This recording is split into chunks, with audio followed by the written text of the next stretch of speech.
What is up, everybody? It's Real Estate Uncensored. We are back. We are live. I am here. We're going to have a good time. The crew is back together. We have no guests, so there's literally nothing preventing us from being total and complete idiots. This is going to be a fun show. I have no idea what the final title of this episode is going to be, but tentatively, we have titled it Autistic Cats, Clubhouse, and Marketing in 2021, because I feel like the title of this episode really expresses how I feel about how shitty 2021 is going to be, which is just a continuation of how shitty March through December of last year is going, what was, and I don't see any light at the end of the tunnel. So we're just going to have a good time, and we're going to talk about some interesting developments. We'll talk about Clubhouse a little bit.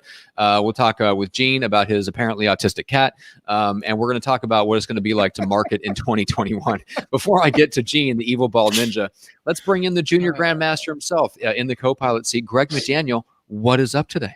What up, guys? I'm so happy to be here. So happy to be, co-hosting and running the show with you guys today. Gene I'll let him tell his story about his cat, but I will tell a funny thing. When Mr. Bandito was with us, he is now in an urn sitting right over there with his little lizard buddies next to him. When I first got him, funniest damn story ever. I know this is completely off topic, but so my desk that's right here, there's an edge where he had to try to jump up, and he couldn't figure out how to do it, and he slammed his head into it, and then he took a little bit of a poop, and then he looked at me, he's like, oh, did I do that? And I'm like, I think you're mentally slow, buddy. I love you. Can I tell you a secret? No. I just took a little bit of a poop too. Listen to that story. That shit ball you just served up. Oh my God. Well, we're off to a rousing start. All right, here we go. Gene Volpe, what's up? Officially welcome. My brothers from multiple other mothers. How are you? I'm doing good today. It's Friday and I'm feeling pretty good. Nice. Yeah, it's almost Friday night and the feeling's right. Gonna have some fun. Show you how it's done. TGIF. All right. So yes. Retards. All right, Gene. Why is your cat autistic? Please I don't know. Show your work. I'm going to tell you what an elementary school teacher tells their student, which is show your work. Look, I don't claim to be a vegetarian, right? Of course not. I'm not a cat doctor. Right. What? So I know. Very, very misleading. Here I thought this whole time the evil bald ninja was in fact a cat vegetarian, but apparently not. Cat vegetarian. Yeah. All right. So explain. I just think there's something special about her. I mean, she is, first of all, she sits there on your lap and she stares at you weird, and she does it with her mouth open. Like she's a mouth breather. I don't know. She's like, I don't know. What brought this up was as on my way down to the show, she was at the top of my steps, right? And she's goofy. Like if you pet her a certain way, she likes it. And other times, like, I don't know. So I don't know what it is, but I was at the top of my steps and she's looking at me and I went like this. I looked her dead in the eyes. I went like this, like growled at her like she does at me. And then I walked off. I just said to Greg earlier, I'm like, I just went through my head. Like, you think she's upstairs and sitting there? Like, why is he mad at me? What did I do? Is that dude going to feed me now? Or is he pissed? Like, what happened? I just think she's special. I don't know. We talk about it all the time. I think she's handicapped. I think my cat's handicapped. And you're laughing. Stop laughing. It's not funny. Oh my God. These are the deep thoughts we have in between episodes of this show. Oh my God. I don't even know what to say. I'm just dying laughing right now. I'm sorry, but we should probably get to some real estate content. I do have a real question. Yes, I do have a real question. We'll come back to the autistic cat in a second. There's a question that caught my eye in the lead gen description objections group. We haven't done one of these in a while, so for those of you who used to listen to the show starting a couple of years ago, we used to do a lot more of these, answering live questions from various Facebook groups. So we don't do it very often. So I'm just going to pluck one out of the clear blue sky. How do you respond to a buyer who's hesitant due to the uncertainty in the economy?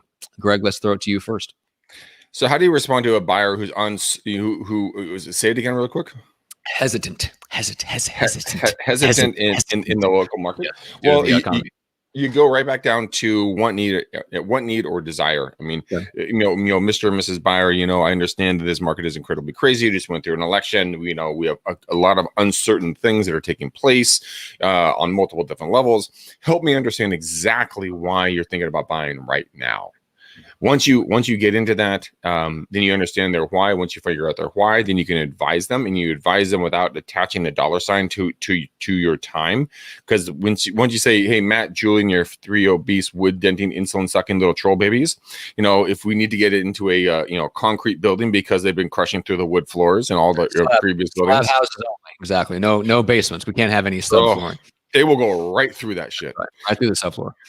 So as soon as you tell me that, I say, okay, not a problem. I understand. Let's take a look, and let's look at the market. Let's look at the interest rates, and then let's find you something that's going to make sense for you, because you have a need, because your kids are falling through the floors, and the child protective services are going to come running towards you, and it's just going to be a whole huge problem. Medical bills, the whole thing. It's huge. Broken legs. Exactly. Yeah, broken legs.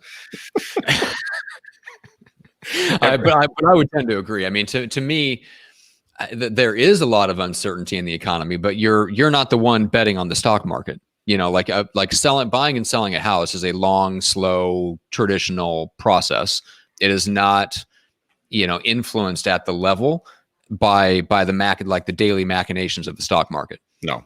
We're talking about I don't see, I was talking to my cousin yesterday. He runs an Edward Jones office, like an investment office back in Nebraska. He was talking about the possibility of interest rates going back up again and stuff like that, and he just refinanced.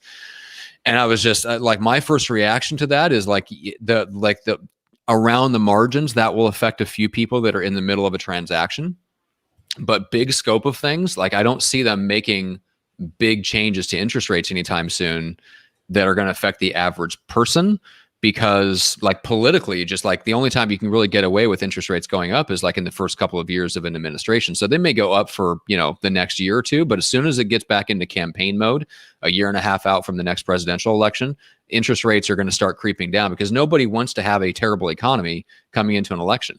Right. And so, yeah, the whole, there's so much about the economy that is now disconnected from the normal ebbs and flows of life, and it's political, so to me, it's if you're a homeowner, you got to make a decision based on what's good for you and your family. Because if you think you can time the market, time the economy, and that the only good time to make a move is when the economy's good, it's well, then you'll never move.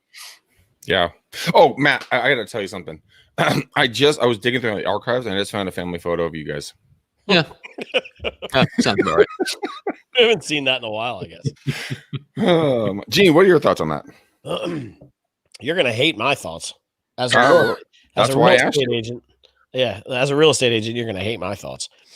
I'm saying time the market, right? So I was even saying today to one of my clients, I'm shocked that I shouldn't say I'm shocked.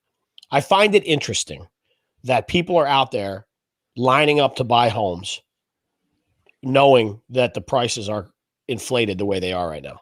Mm-hmm. And I agree.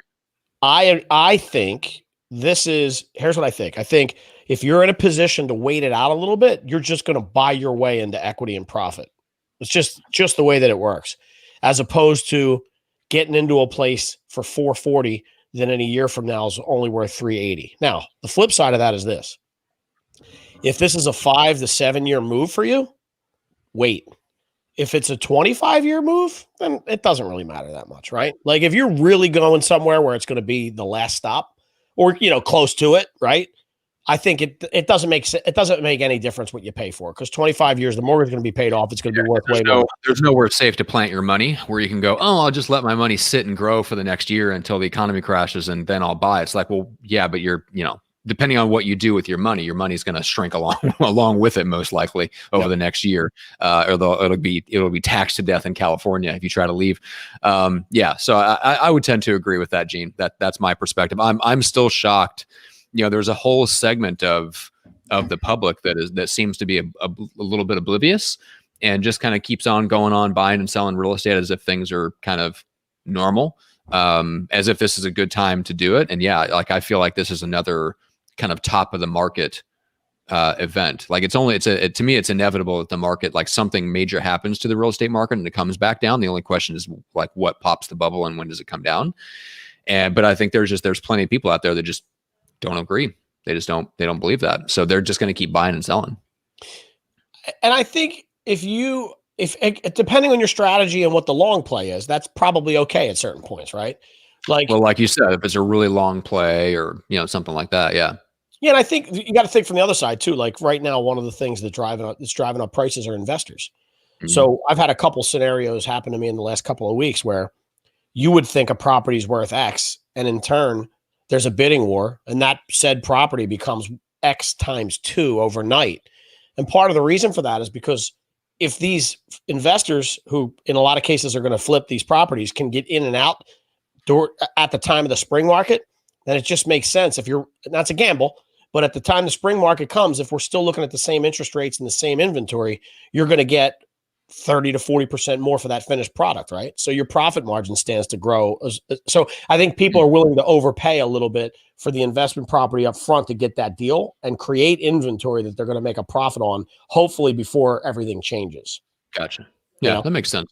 Yeah, I mean, there's always people willing to take chances for the most part, until things start really going into a free fall, and then people really tighten up and stuff like that. But yeah, that makes sense. It is odd to me, just how much of the market just keeps right on going. But yeah, I mean, the economy is essentially seems to be disconnected from the normal rules of supply and demand. And the last couple of times that happened was the lead up to the dot-com bubble bursting, and the lead up to the 07-08 bubble bursting. Like, it's not a good thing. Right. The fact that things don't follow, like the fact that you go, oh, we're due. Still, it's not happening. It's not happening yet. Like, we're just blowing the bubble bigger and bigger. And then some, like the crash is inevitably going to come. So anyway, but yeah. Well, I want just real quick. I think part of that is, and I suffer from this too. It's the press. If you're a gambler, mm-hmm. I love to bet on a game with my own money, win that bet, and then press the house money, right? Like in my head, I think free money, where some people would take the grand, pull it out and run with it, right? I take the grand and try to double down. Then I want to turn it into 2K. I want to turn it into 4, and I push and push. And that last time I push, I drop it and lose it all, right? Now it's found money, so it doesn't matter in my world. But some people would look at that and go, dude, if I had 2 grand like that, I would take it, run down the street and buy something with it. Okay, mm-hmm. I get it. And I think a lot of times with these markets and the stock market, people are trying to squeeze that extra little profit out of it. Oh, totally. While they're risking the fact that they're going to lose their shirt if it happens quicker than they thought. So I think, like, when you look at, and again, I always tell people, if you're taking financial advice from me, you are screwed. Like, seriously, keep dishing it out, Gene. Yeah, no, I'm only telling you what I'm going to do, Matt. Like, we talked about this with Noggle a couple weeks ago, and I came into the show with a couple ideas, Greg, you remember, and I said, I want you to answer this question for me, and don't start with "you're an asshole," but, and he didn't. He went like this: "No, I think you nailed it. You're right on point." So, like, my thing is, if you're in a position to be able to sell high, even if it goes a little higher, why wouldn't you do that and then buy back in when it's low? Like, it's just the concept of not doing that to me just doesn't make any sense. Mm-hmm. Yeah, it's tough to do. It's like we talked about in that episode. It's hard for anybody, even really smart, successful people. It's hard to watch everyone else run off a cliff and not go off the cliff with them. Right. Even if you suspect that's what's happening, everybody's running towards the edge of the cliff. It's really hard to be the person that just fights the flow, And when it comes to like advising a buyer, yeah, like if they want to move and they're hesitant, man, I'd be hard pressed. Like I wouldn't push them just from my own interest of making the commission. I would really have to step back and get into their need, wants, and desires. Because if it wasn't a need, I would tell them like, hey, maybe you do sit on it. Not because you should be in fear about the economy, but just because if this is all it takes to make you uncertain about moving, then maybe now is just not the right time for you. Maybe it's not truly a need. Maybe it was just a want. Maybe it's just a wild hair. Maybe it's just something that you're testing the waters with. Yeah. So yeah, because I would feel bad as an agent advising somebody to buy right now at what I suspect might be towards the top of the market. We don't know, but if I suspected that, I would have a hard time going, no, like you really need to get into that house while the getting's good because it's just going to keep going up and up. It's like, no, nothing keeps going up and up. It's inevitable that it's going to come back down. And we suspect we're at the top of a market right now. Don't be telling people to buy just out of your own need to collect a commission check. Like do the right thing. If in your eyes, if you believe that that's an issue, then do the right thing and make sure that the people that you're working with, the buyers, actually do need to move, and it's not just a want to, because now might not be the best time for them if it's just a want to. Yeah, and therein lies the conundrum. As humans, It's very Right. difficult for you to take money out of your own mouth willingly. And by me saying to you, now It might is. not be your best time, is me taking food out of my mouth. So I get that. I get the dichotomy of that. It's like I need to make money, and here I am trying to not make money at the same time, which is why I think it's important that if you understand all of your business in totality and the things that you can use and leverage and use as a fallback. Like if you could go to somebody and say, did you know that you can do X, Y, and Z? And if you do X, Y, and Z, that will make the fall of the market easier on you if you do go ahead and buy this house. And people go, oh shit, I didn't know that. Like in Right. other words, if you go out and pay $40,000 more for a house today because you need to, does it hurt you if you have $40 million in the bank? No. No, right? Like that's a play. But if you're struggling if you're trying to get sellers commissions, which you're not going to get in this market, or you're trying to hold an extra $15,000 just so you can furnish the property, and this potential bust can hurt you, right? Then I feel like it's the agent's duty at that point, or a good person's duty, to say, these are the couple of things that could happen. Understand the full life cycle of this and the circle and what could happen. Let's talk about all avenues. If it plays out this way, these 3 things can happen. If it plays out that way, these 5. And when you lay that out in front of people, then they can make their own decisions effectively, and you're out of it, right? So let me add it. Let me add in on that a little bit. So in about 20 plus years ago, 20, 30 years ago, my father was approached by a seller. And they're like, we want to sell our house, we want to kind of move, yada, yada. And my dad looks at him dead in the face and goes, this is not the right time for you to sell. You need to hold off. You need to stop. Like, do not sell this house right now. So they held it for another 20 years. Wow. What they ended up doing is they ended up netting $800,000 after all cash, after all fees were done. They sold their home for a $multi-million. And they went down to Texas and they bought not 1, but 2 houses, all cash, completely debt free. And they walked out the door. And we actually, this is seriously one of the funniest things I've ever experienced my entire life. I was standing, for all of you guys that are listening and not watching, I was standing to the back of the little tripod that we were sitting in, like the 3-way conversation we're having. My dad was to my right. Our client was to the left. We were at a broker's tour, and this other agent came in who's a known fucking douchebag. And this is not a joke. And he came right up to our sellers and with a dead face goes, why are you selling with the McDaniel Callahan team? Why don't you just list with me? And we looked at him like, are you fucking for real? And he then turns around, and our client looks at us like so confused. And he's like, because they've only done right by me, so there's no way in hell I would ever not work with them.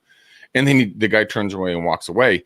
And the reason why he was so committed to us is because my father was very honest with him 20 years prior to. And I grew up with this guy's daughters. I mean, I went to high school and junior high with them, and we've known him forever. But it was that bond of honesty.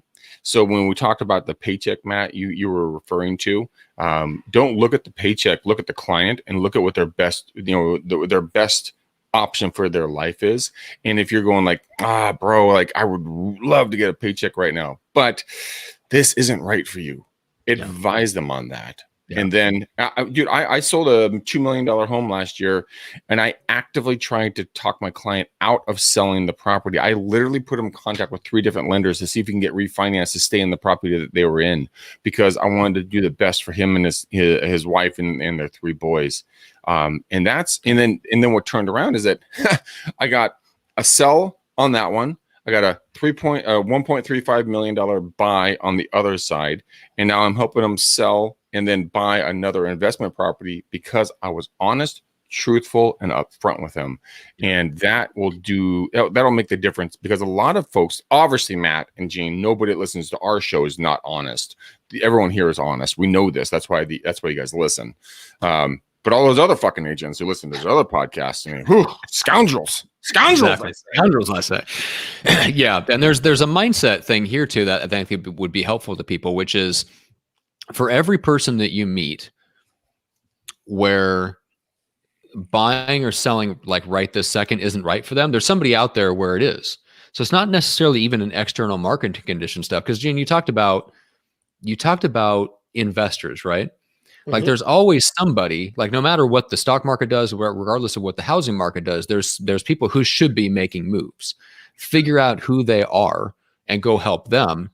So like you have to keep that in mind that, Gene, you can look at it as I'm going to give up a paycheck now for the future, and you can look at it that way. That's one way. Another way to look at it is this person may not be the right ideal client for me right now, but somebody else out there is. Let's go. If making a move right now isn't right for this person, let's go find the person out there who it is the right time for them to do something, right? So if it's not the right time for somebody to buy because it's the top of the market, well, guess who should be doing something? Well, it's the people that's selling. Well, go help the sellers, and don't represent the buyers. Go represent the sellers that need to sell right now. So there's always somebody out there who should be making a move and should be doing something. So whatever that obstacle is, there's a flip side of it. And that's a mindset issue. And I think a lot of agents get down like we so look to the external economy to kind of drive how we feel about the real estate business, and all the way down to whether we do 8 transactions or 12 transactions this year. It's like, well, the external economy has nothing to do with whether you do 8 or 12 transactions this year. Like if you want to double your business, you can do it even probably while the economy's in the Great Depression, for all I care.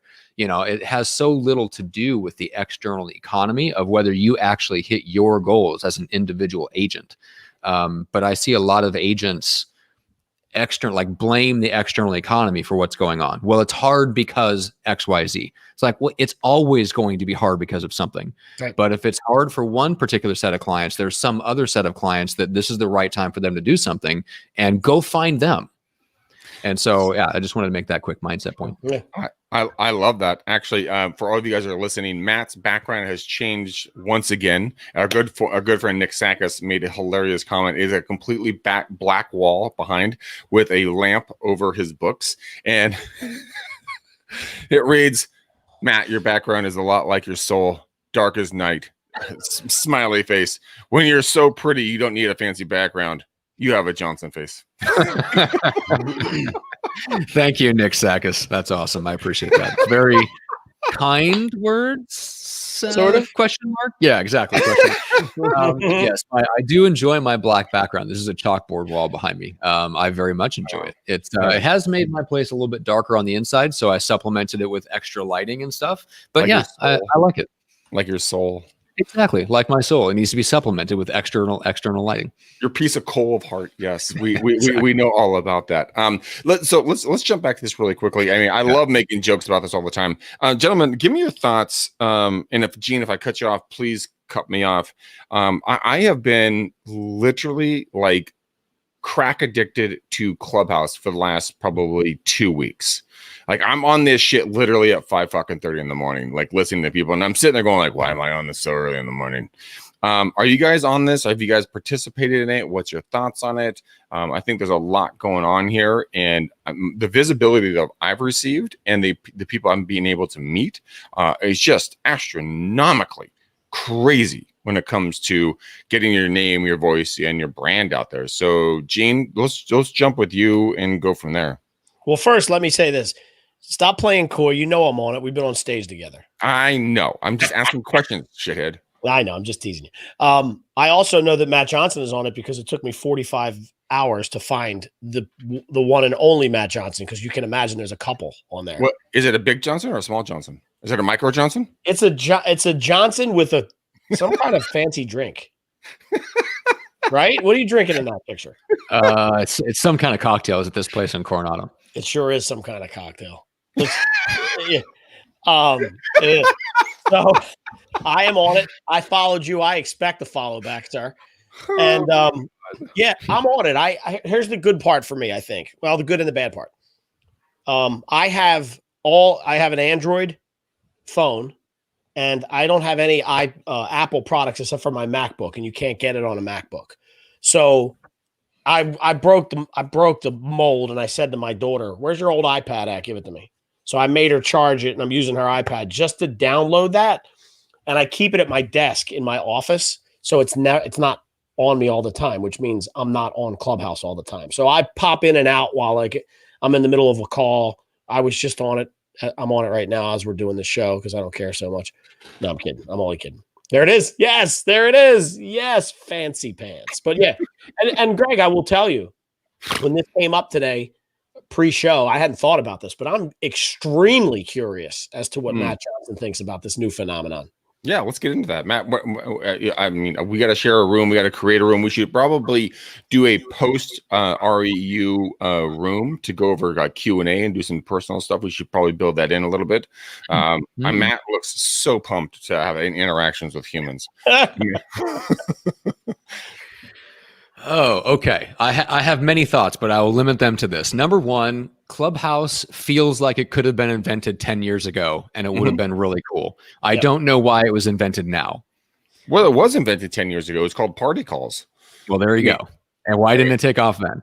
So my question is, why is it taking off now? I really don't understand. I've got clients that are big on it. Aaron Wittenstein called me up the other day, and he's got like 5,000 or whatever followers on it, or whatever. No, he doesn't.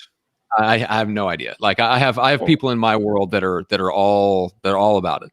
I hopped on it enough to get a feel for it, and I get the appeal, but it violates one of my core fundamental rules of marketing, I guess, which is if it has to take place in real time and it's based on real time content creation and real time engagement, I'm really not interested.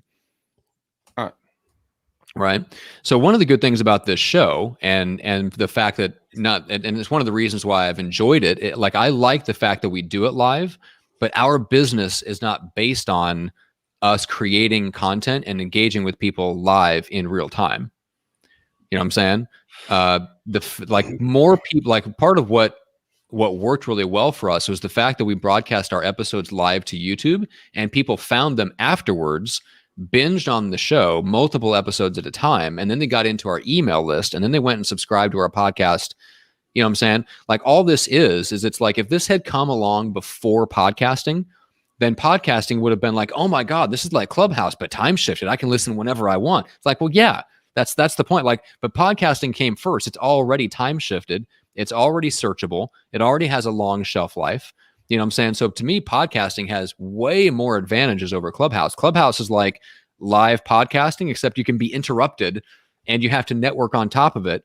And it's like, I get the appeal sort of, but not really. So I've been in the Clubhouse rooms, and you're like, if you didn't know who the experts already were, it'd be really tough to figure out who they are. Okay, so hold on. And this is something I've talked about as well. Now, I'm not talking down to anybody who's on Clubhouse when you're listening to this, because I'm on it all the time. Okay. When I say this out loud, I apologize, but it's. Should I just say it for you, and then I can be the dick? It's for people who don't have. It's for two types of people I see on Clubhouse. Yes, please do that. People that don't have their shit figured out yet. Yes. Or people that have their shit so dialed in that they can afford to tinker just in case this is the next big thing. It's also the poor man podcasting, because Matt, you and I put thousands of dollars into this show every single month. We pay for production. We have a producer. We get booked. We get guests booked. We put a lot of energy. We put a lot of time, and power into this thing. Clubhouse is, no, I'm not talking down. I think it's a very powerful platform. But it is, if you don't have the money, or if you're just getting in, this is a great opportunity for you guys to get in there, listen to people. But you have to be very, very fucking careful about what you listen to, because everybody's got an opinion like an asshole. Okay. Sometimes they stink. Sometimes they're okay.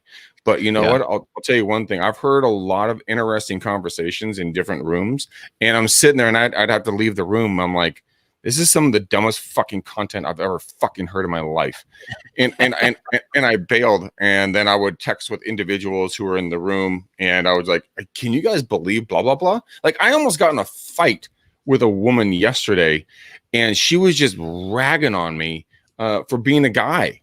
And I'm like, well, most of the top producers I know in this business are females. I mean, I don't know what to tell you. She's like, well, and I'm not going to go, deep into the conversation, but I got DM'd by a couple of the other moderators, and they're just like, dude, that chick was just trying to start a fight. And I'm like, I know.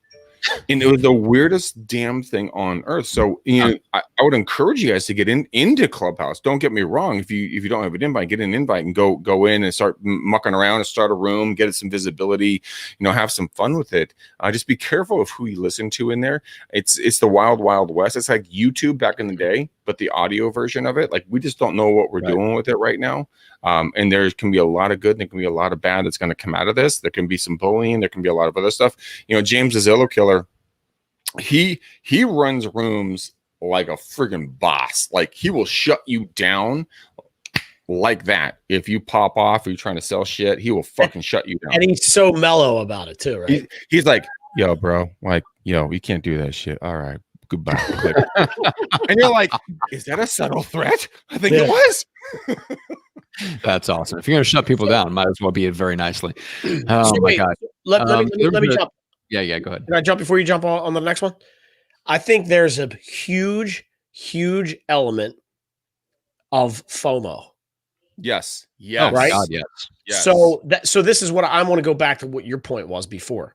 You don't get it. Why is it? And how, like, a podcast is something that I can go back and revisit. And I think there's two pieces to this. One is, you can't come in if you're on Android. You need an invite, right? So all of a sudden it creates that level of, wait a minute, what do you mean I can't come in? Like, my thing is, dude, I'll come wherever I want. I'll figure it out. I'll get there, right? Like, that's how I react. That's what he said. That's right. We need to pull that clip out. Yeah, like, I want you to tell me you can't have that. Okay, watch this. Like, I can't have an invite to. First of all, I told Greg last week, I think it's hilarious. He said, "Do you think it's going to last?" And I was like, "No."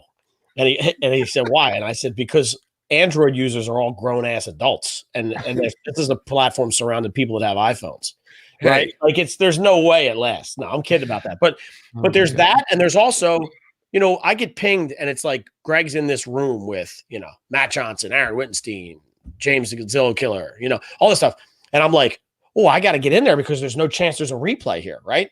So I kind of feel like there's that element, and there's one other thing too, is like, I think they're doing a great job of promoting all the top stars that are on it that are popping in and out of people's rooms as like a gesture. Like, people are doing like the screenshot of, here's me on stage and there's Gary Vee and Grant Cardone in the same room. How cool is that? And I think there's that element of starstruck stuff that's going on. All it means is their intern picked up their phone for a second. They're just popping into different rooms. You're such a buzzkill. Why do you got to do that? Because I know it's true.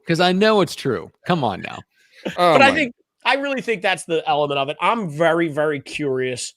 What's going to make or break the platform is going to be completely how they roll out their advertising program. They can't go too long without making money. They got to figure out how to monetize it as it gets bigger. What's that look like? And then at that point, I'll be able to tell you if it's going to stick around. Well, I mean, it's the audio version of Blab, right?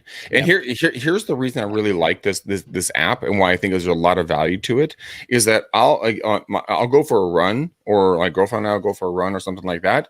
Guess what I'm listening to? I've basically abandoned my audio, my Audible and my podcast apps, and I'm chiming in on this. And there's two factors why. One, it's an ego play. You're like, oh my God, I can get on stage and I can talk. And also it gives me a reason to stop running for half a second and give a little piece of information because I've been I'm not working out on one of those clubhouses with you.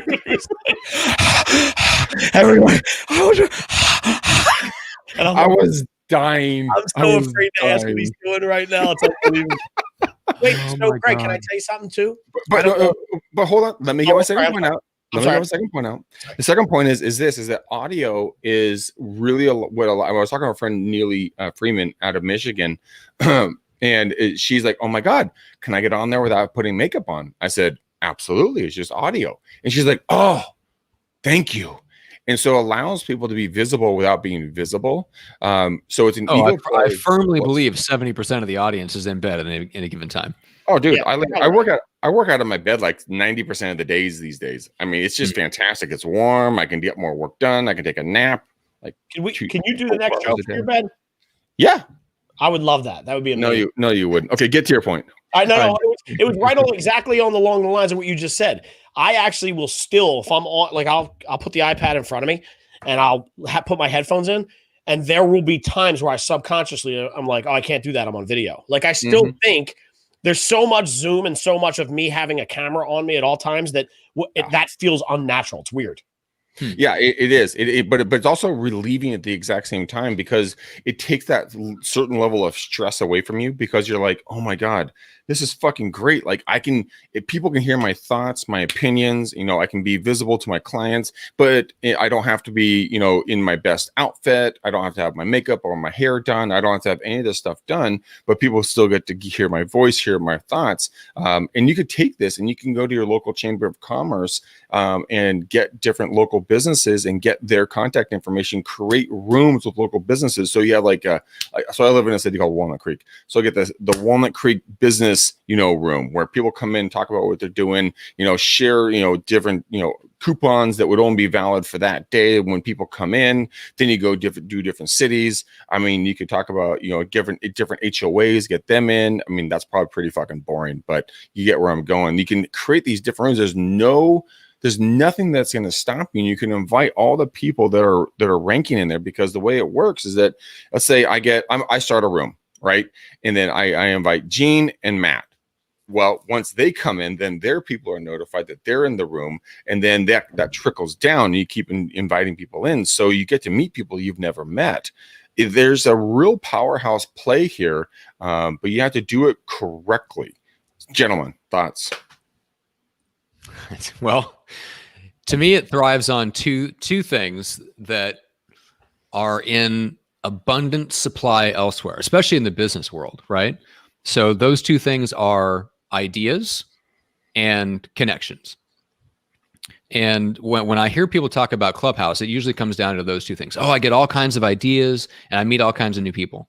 It's like, well, guess what? You can get ideas and connections from Facebook and from Instagram. Like that, there's no real genuine scarcity of either of those two things. Ideas are a dime a dozen. This is why I don't tell people to get into random masterminds, because ideas are part of the problem. Like you don't need necessarily a better idea. You need better execution a lot of times. You know what I'm saying? When it comes down to especially agents, there's, you don't necessarily need a new idea in real estate. A lot of it's just execution on what you already know. And when people say that they get a lot of great new ideas, the problem is all those ideas go into something called a to-do list. And if your to-do list only ever gets longer, that gets old. Yeah. You know what I'm saying? Like your to-do list ideally should get shorter, not only because you're accomplishing things, but because you're refining down your goals and what you need to do to the shortest possible list of things. So to me, the people that really have that fit, this is the difference between people that get to 6 figures and people that get to 7. Like when I look at the people that I admire that run either they run multiple 7-figure businesses or their businesses are in the multiple 7 figures. Well, thank you, buddy. I appreciate that. Yeah, I'm definitely talking about you, Greg. They're wildly focused. They're not actively looking for new ideas. The only place they're looking for quote unquote new ideas is if they've really focused in on one specific part of the business that they're trying to improve, and they're brainstorming in that one specific area. Like I talked to Lance Loken one time. Do you guys know who Lance Loken is? I do not. Oh, that sounds familiar. So he's one of the top guys in KW. I think his team sells something ridiculous like 1,500 or 2,000 homes a year. I think he's based out of Houston, if I remember right. And so what he told me, I'm like, what's your goal for this year? Like, what are you guys working on as a team right now? He says, really, honestly, we're working on one thing. We're only tracking one metric. I'm like, okay, well, what's that? It's like, it's the percentage of how many people actually show up to the appointments that we set. So right now it's like at, 75%. We're trying to get it up to like 83%. I'm like, that's it. You sell thousands of homes a year and you're focused on that one metric of appointments kept to appointments made ratio. He was like, yes. Like, so that's the kind of stuff I'm talking about. So like, if you're like, the problem with Clubhouse, and it may take off and it may not, I don't have a crystal ball on that stuff, but the bottom line is the reason why I'm not spending my time there is because I'm not interested in ideas and connections in general. I'm only care about ideas in the few very specific areas where I'm trying to improve my business, and I'm only open to new ideas in those few specific areas. So what do? I go to YouTube, I go to podcasts, and I go to my network and I see what sorts of trainings or people that they've hired that have ideas in those very specific places that I want guidance in. And I try to find the best people that I can find, and I only listen to them. I don't listen to everyone. I don't listen to random people. I don't listen to Clubhouse and go, hey, I'm going to run Facebook ads. So I'm just going to jump into random Clubhouse rooms about Facebook ads, because who knows who you're listening to if they actually know what they're talking about. So anyway, so when it comes down to like focus, I don't think Clubhouse is built on a genuine scarcity. It's not built on a scarce resource, at least from what I can tell. No, it's not. And Jen, I want you to get your opinion on this. It's not, and that's what I told you before. Like, you have to be very careful of who you listen to, because you can listen to a lot of folks who look. And then James says this all the time. Like, he only surrounds himself with practitioners. So, like, I'm honored to be, in his inner circle. But there's a lot of people that just speak out of their ass. And like Matt, like you're saying, you have to be very. You have to be very certain of who you listen to and vet them out and understand that they actually know what the fuck they are talking about. Because if I was going to start a chicken farm, I wouldn't know what to do with a chicken farm, but I could get on YouTube and talk, get on Clubhouse and talk about raising a chicken farm. I was going to say, Greg, I would love to hear some of your strong opinions about chicken farming. Please, can we please take a diversion into Greg's advice on chicken farming? Shut up. But you're right. I mean, it doesn't take much to sound like you have a good sounding opinion.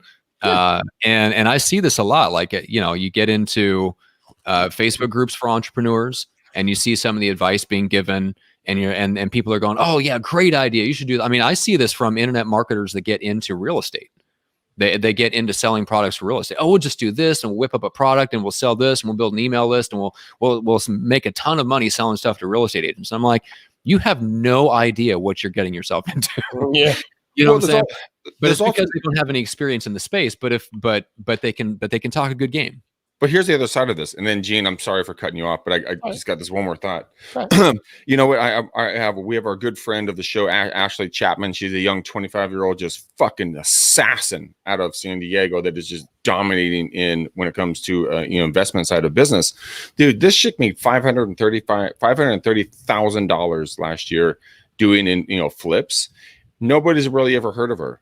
But I brought her up on stage. I got her talking, and people just were melting like butter on an oven because she knew what she was talking about. So you have dipshits, then you also have practitioners that you've never heard of before. So that's kind of running the gamut, right? Are you listening to Dum Dum or are you listening to an assassin? You just need to understand, and that's the cool part about it is like she's unbelievable, and nobody would have ever heard of her before. Without getting on stage. That's what podcasts and YouTube channels are for. Like you can do the same thing. You can put people on stage, give people a platform.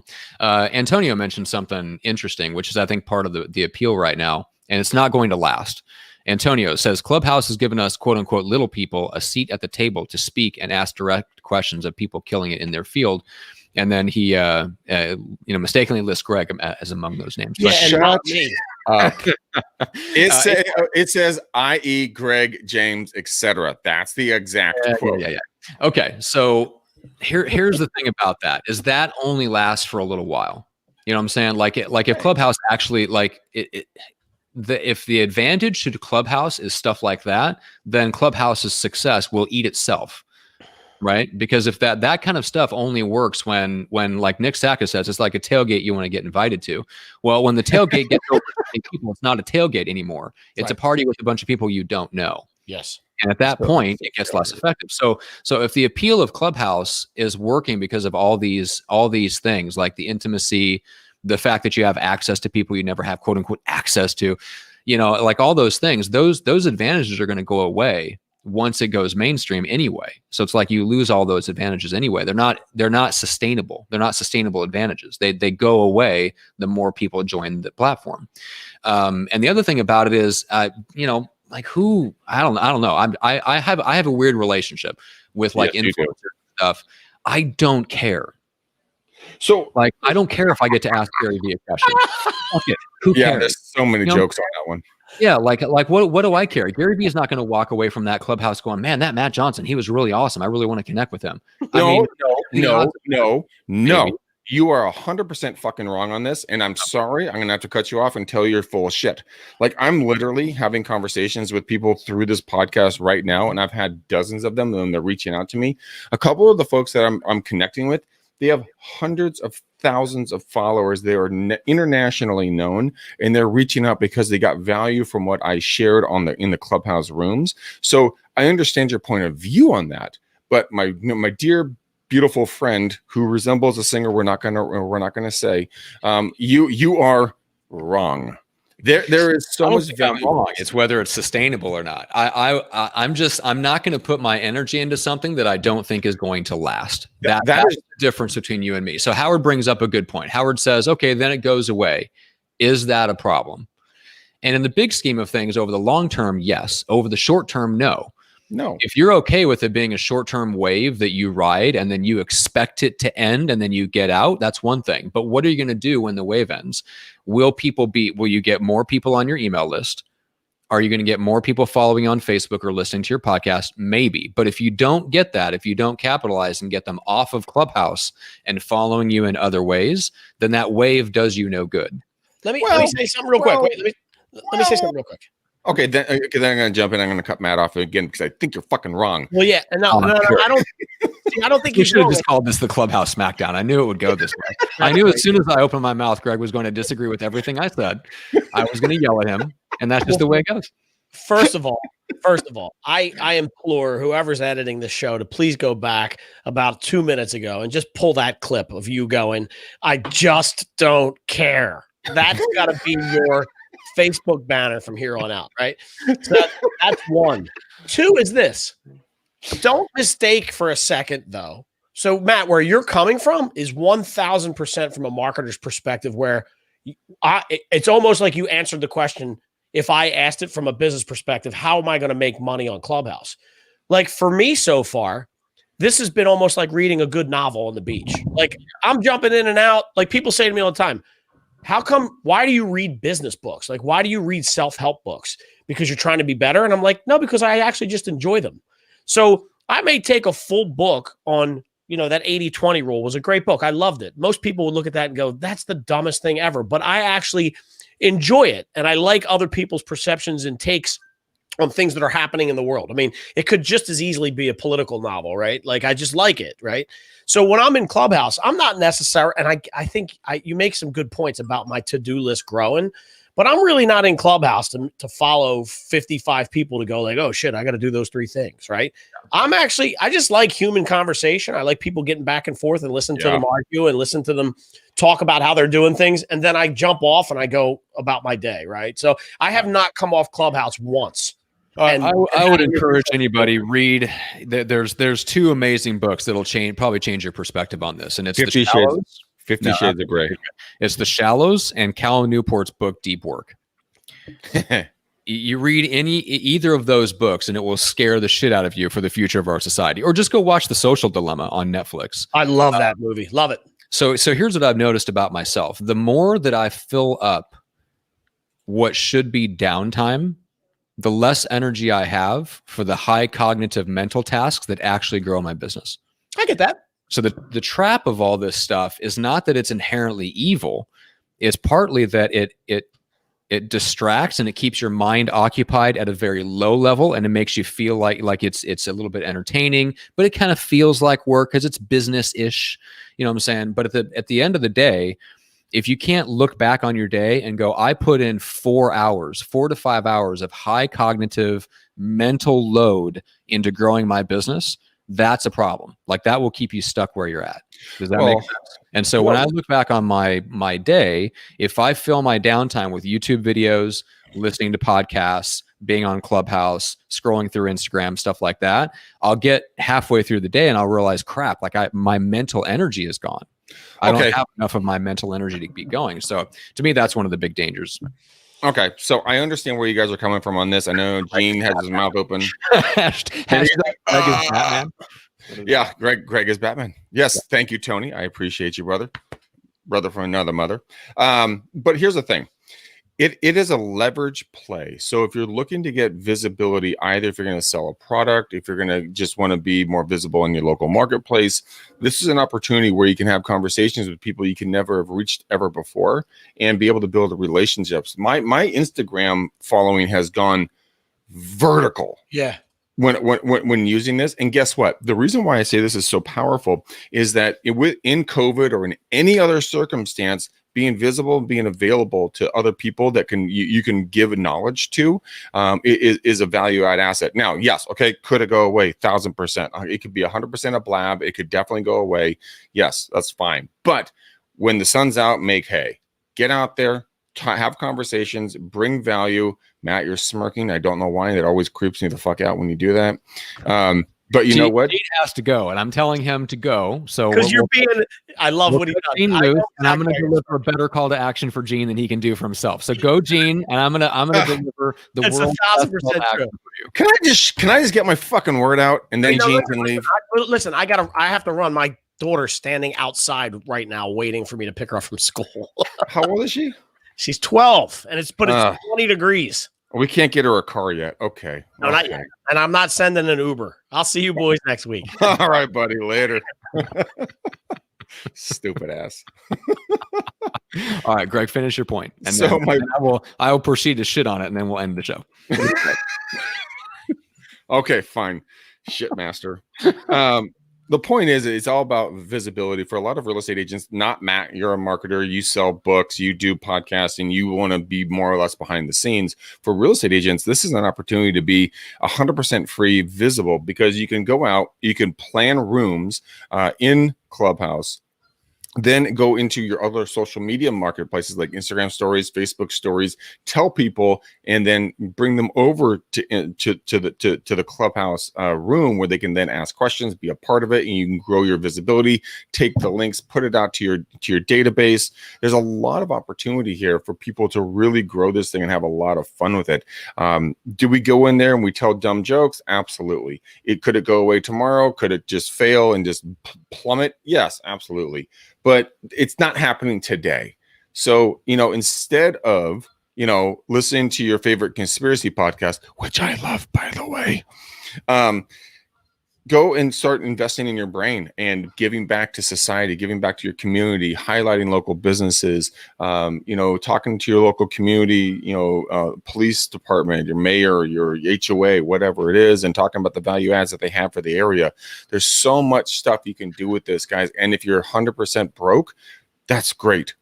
As long as you can pay your phone bill, you can fucking do this, and you can start making money based upon the fact that you bring value, and then you get these other people to bring their information in. Matt, you fucking smirking motherfucker. What is going through your brain over there? I just wonder what's going through your brain. I swear to God. I think it's like, how do I cut your brain? Is I have a client call starting in 30 seconds. So let's end the show. I don't have time to crap all over your point. Unfortunately, we're going to have to leave it there with your terrible, misguided advice. No. Everybody, we appreciate you. Go check out Gene Volpe if you want to get more exposure on social media and you want to be on every platform without actually having to create content for every platform. That is the only way I recommend that you're on more than one platform. Go reach out to Gene Volpe, genevolpe.com. Matt's nickname is the plumber because he shits all over Greg's ideas. Thank you. Exactly. All right. So, Greg, I'll close the show. Shout to you about EXP. 925-915-1978 is the phone number. Greg at gregmcdaniel.com is the email address. We all know that. So let's do it. I got to go. Oh, okay. I know Mr. Popular.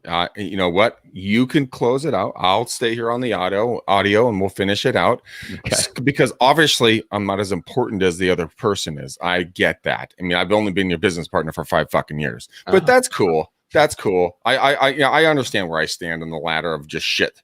It's right at the bottom. Before you, okay, then he just left. What a dick. I guess I'm going to put the bow on the show, and it's going to be a black bow for a big pile of steaming poo-poo, because that's what Matt just did to end our show. Guys, we love you to pieces. Thank you so much for being on the show. Guys, go to anywhere you guys listen to podcasts. Give us a 2-star number. Give us a 5-star, not a 2-star review. Mention Matt or Gene or anything else in any of these episodes. Help us get the algorithm up and running so we can get this in front of more folks. We love you to pieces. We cannot do this without you. I cannot believe how much I love you guys, and I want to have a conversation with you. If you have any questions, thoughts, or theories, go follow me on Clubhouse. Go follow me on Instagram at Greg McDaniel REU, or just send me a text message or a DM or something like that, and let's have a conversation. So, all right, guys, here's our black bow. Until next time, peace out, ninjas. We're gone.